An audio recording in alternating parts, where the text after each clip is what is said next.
Hello and welcome back to HardReset.Info. In this video, I will show you how to fix your touch cursor not working for Clevetura CLVX S. Let's begin. So I have my Clevetura S here, and I have on the left, I have dedicated software, and unfortunately, our touches don't seem to work. The cursor and the whole functionality of the keyboard just seems bugged and it's not working. And in order to fix that, there's actually one simple shortcut you want to learn, and it's the function key and block cursor.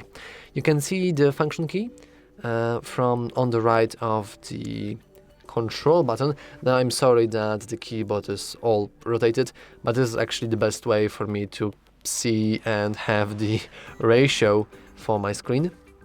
So you want to press function key and hold it, and then you want to press this little button like this, and now you can see that this is no longer white. Instead, this whole area is white, and actually the whole area that is white is our touch area. And now we can see that we can freely use and move cursor around. Let's press function key and this button on the right to the space. Now this is white, this is no longer white, and our touches are just no longer working.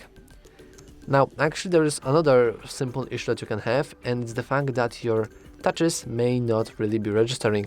And in order to fix that, you want to go into Home, then go into Settings, and you have tap with single finger to single click and tap with two fingers to right click.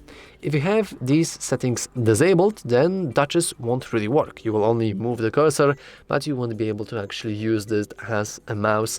You will have to use these buttons that work as a left and right mouse button. And yeah, that's all for this video. If you found it useful, make sure to leave a like, subscribe, and as always, thanks for watching. See you next time.